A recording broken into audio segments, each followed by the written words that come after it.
A fire on board ship, however caused, is a major emergency.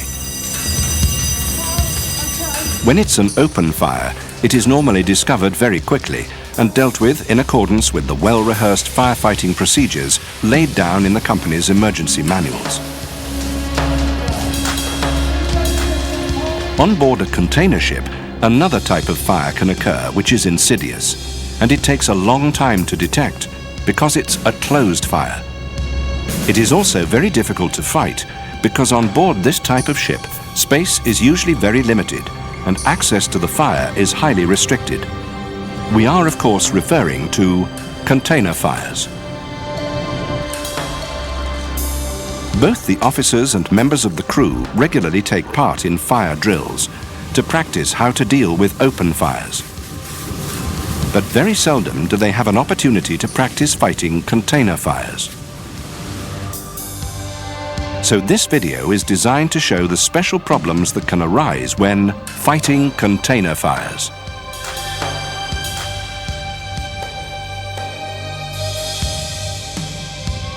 In most cases, a container fire will be discovered when smoke appears from an unknown source. Often, when smoke is noticed, the fire has been burning for some time and may have jumped from one container to several others in the immediate vicinity. Yes, third party bridge, go ahead. Yeah, this is a third party. We are with phase 06. On there, we see a lot of white color smoke coming off from the containers on the starboard side, sir.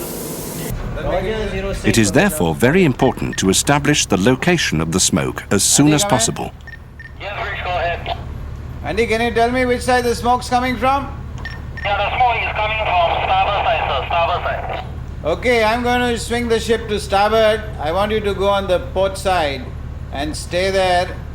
Start rigging up the hoses and keep me informed of any changes on deck. Over. Yeah, understood that. Of course, whilst this is taking place, the normal fire response procedure is activated by the master.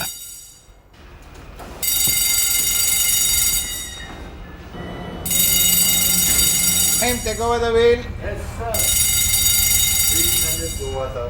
Steering course 230, sir. Thank you. That mate, can you take over the watch? Yes, sir. Steering 230. Please make sure you keep the wind on the port beam. Roger, keep wind on the port beam. One of the first control measures is to turn the ship so that the wind will blow smoke and flames away from the rest of the ship. Then the ship proceeds at the slowest speed at that heading. The decision to launch the lifeboats is delayed, awaiting further information. Yeah. Yes. What's Yes. up? Yes. Yes. Engine. The crew muster, and the master takes command of the incident. All teams come in. Yes, sir. He should display a calm and deliberate authority. Team, I have all my men present except Deck Cadet Andy is missing, sir. Okay, support team, Deck Cadet Andy is at near the seat of the fire. I want you to get the stretcher and first aid box ready. Once you've done that, have the emergency lifeboat ready for lowering. Yes, sir, understood. Emergency team to command team. Go ahead. I have all my men mustered, except Ibitan is missing, over. Okay, AB Tan is near the seat of the fire. Emergency team, I want you to proceed to the seat of the fire from the port side and have one man wearing a CBA set and report to me when you are there. Yes, sir, understood. Backup team to command team. Yes, go ahead. Backup team, all men mustered and standing by. Yeah, backup team. Send one man with the SCBA set along with the emergency party, and rest of your men can start taking out the additional equipment from the steering gear flat. Yes, sir, understood. Okay, Angie, you go for the BA set. Win and Pong, you go for the additional equipments. Okay, Roger, sir. All the emergency parties swing into action and assemble all the necessary equipment, not only to fight the fire directly, but also the specialist equipment required for boundary cooling.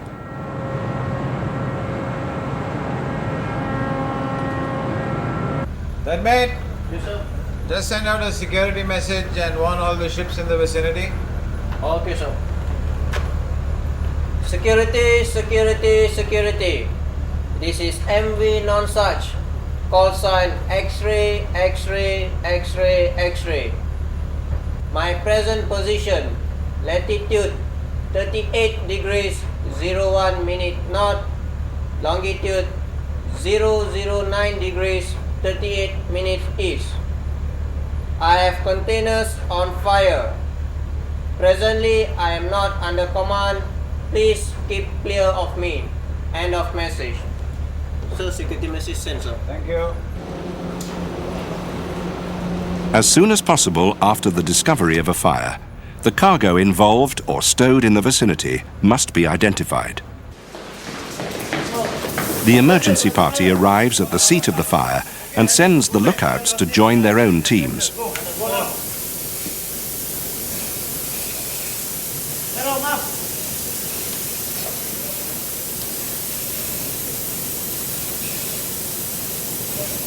The control team on the bridge locates all the available cargo documentation.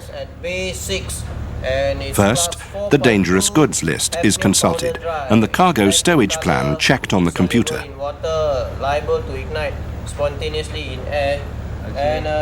The MFAG and EMS sections will give the procedures to follow. The good news is there's no reefer down there, sir. Okay. As the nature of the cargo is being checked by the control team, the emergency party prepares to attack the fire.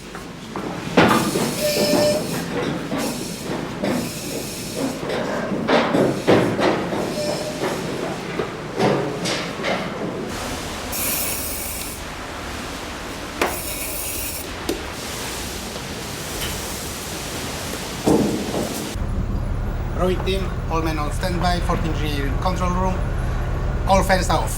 Thank you, Chief.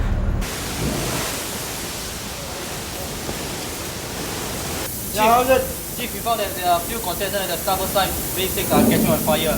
The emergency team assesses the extent and possible source of the fire and reports it to the master. Emergency team to command team. I am now at the scene of fire. I see a lot of smoke coming out from the starboard side container Bay 06. I got 2 hoses already rigged. Can I use water to fight fire, sir? Yes, we can use large amount of water to fight the fire. Yes, sir, understood. And I have sent Cadet Andy back to his station. Over. Okay, that's good. I want you to start rigging up more hoses so that we can make water curtains forward and after basics. Once the location and extent of the fire are known, the direction of attack and the method of boundary cooling are planned and agreed. This includes cooling from above and below. Support team, give me an update. Support team to command team. I have already placed first aid kit and stretcher on the catwalk at Bay 10 port side. Emergency boat has been prepared and ready, sir. All measures taken by the ship's personnel must be recorded for later analysis and evaluation, so that lessons can be learned and efficiency improved. Yes, sir, understood. Backup team, give me an update. Yes, backup team to command team. Backup team now proceeding with additional equipment along the port side. Okay. Please liaise with the emergency team and see where the manifold has to be rigged and let me know when you are ready to rig. Yes, sir, understood. In the background, the support team checks with the master whether or not the power may need to be isolated from reefer containers, whether any open containers need to be dealt with, whether ventilation should be stopped, or the watertight doors closed to prevent problems arising from the use of large quantities of water. All the necessary connections for boundary cooling are made. The extended use of water during boundary cooling makes it most important to have on board extra hydrant distributors, multiple hose manifolds and hoses to ensure that even a complex boundary cooling scheme can be implemented along the whole length of the ship. If not, there is a danger that the fire will spread out of control.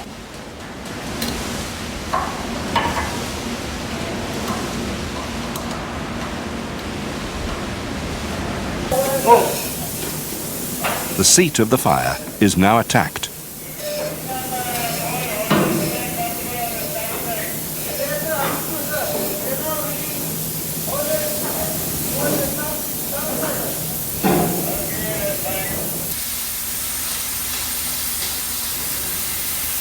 I have to report a fire on board.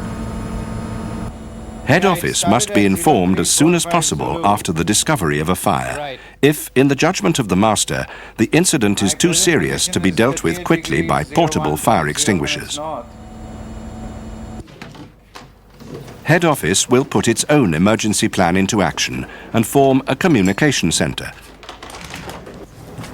They will inform the P&I Club, the freight forwarders, and the next port agent about possible delays. Head office can also provide the master with further information about the cargo. It is essential to limit the spread of fire from container to container. This is the purpose of the restricting boundary cooling scheme devised at the outset. Boundary cooling should be done from all directions at once.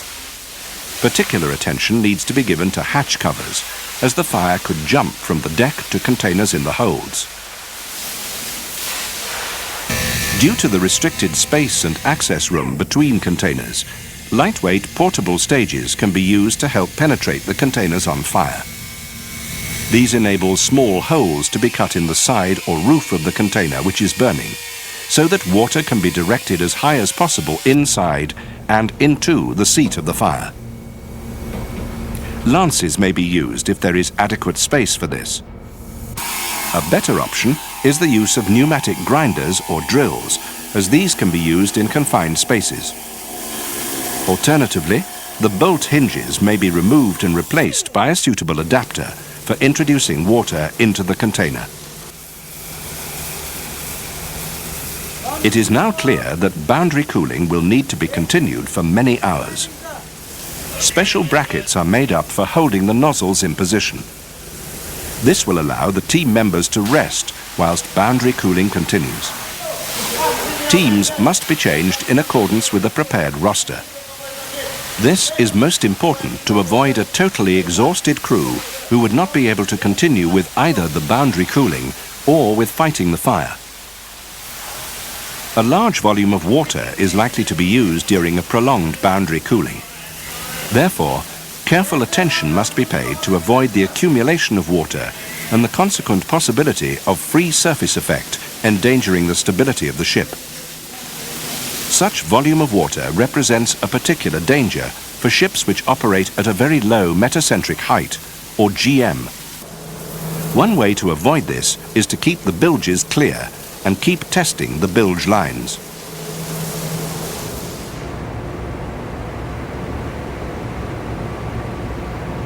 In some cases, ships do not carry enough charged BA cylinders for prolonged use, nor do they have a charging compressor.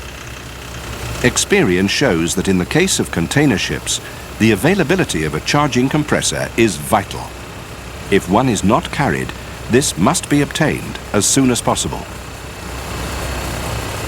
Hello, yes, this is Captain from the MV Nonsuch.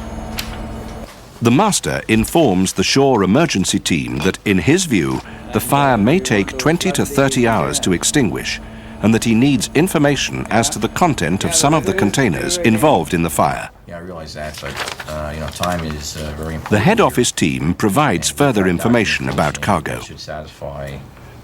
The master warns the shore team that he may need extra men if the firefighting goes on too long. The emergency party must be relieved from duty as they've been fighting the fire for many hours. The backup team have also worked non-stop.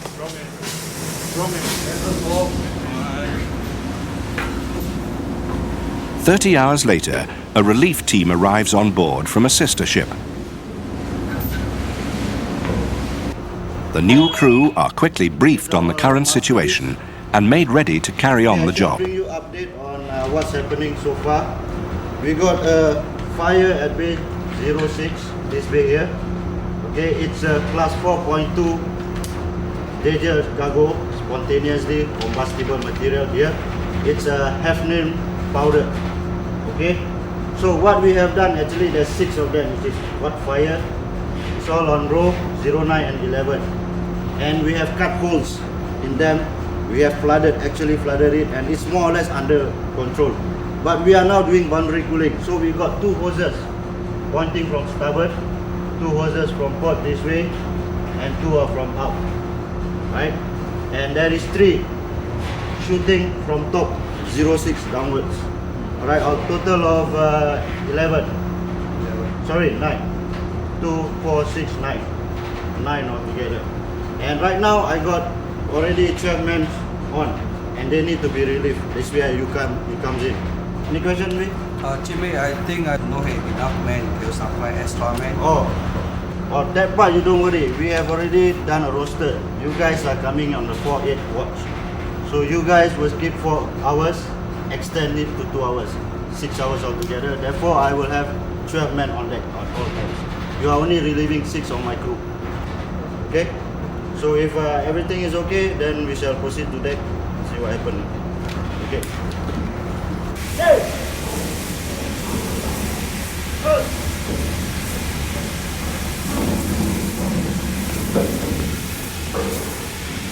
You need 2 guys from your side. Make sure they are pointing at the base 06 and cool all places. Okay, 2 guys from your side. Sanjay and Hadi, so we not to take over them. The situation is now well under control. It is now only a matter of time before the fire will be extinguished.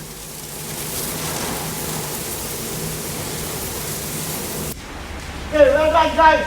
Now let's all square up. Bring all the gears right down here. Come on. Okay, Win. Good job. Well done. Emergency team to command team. Come in. Yes, emergency team, go ahead. Emergency team, we have extinguished the fire. I have confirmed and checked twice. There is no more fire. We are now clearing all the gears. Over. Okay, good job done. We will have to maintain a continuous patrol till we reach the discharge port. Leave all the hoses on the holders as they are as a precautionary measure. Okay, Roger, understood. Third mate, cancel the security message. Yes, sir. Rahim, steady on 150. Yes, sir. Let's get to our destination. The incident is over. The ship can now resume her voyage. As far as the emergency parties are concerned, tired as they are, there is one more task to perform. The emergency suits and equipment must be cleaned and stored safely for future use. Hello, yes, this is Captain from the MV Nonsuch. The fire is extinguished and we are en route to our port of destination. Right. Okay, Mel. Can you please advise all concerned parties regarding the incident? Thank you. Bye-bye. At this point, we will stand down our response. Once everyone has had a chance to rest and recover, a debriefing session will be organized and the entire exercise analyzed. In conclusion to this fire incident we had on board, I think I would like to highlight these points that it was good for us to have air compressor on board. Already, a number of key points have emerged. As soon as the fire is discovered, its location must be established so that a plan of attack and boundary cooling can be devised. The emergency response plan in force on board must be implemented, including turning the ship so that the smoke and fire will be directed away from the ship. The type and location of dangerous goods involved or in the vicinity of the fire must be established, together with the recommended methods of fighting the fire. As soon as possible, restrictive boundary cooling must commence to prevent the fire spreading.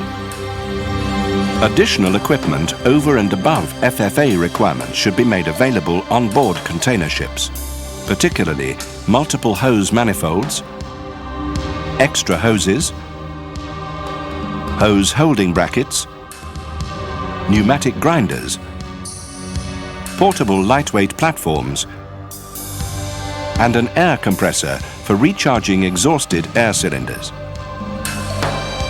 A careful roster of personnel must be drawn up, ready to tackle a prolonged session of boundary cooling and firefighting.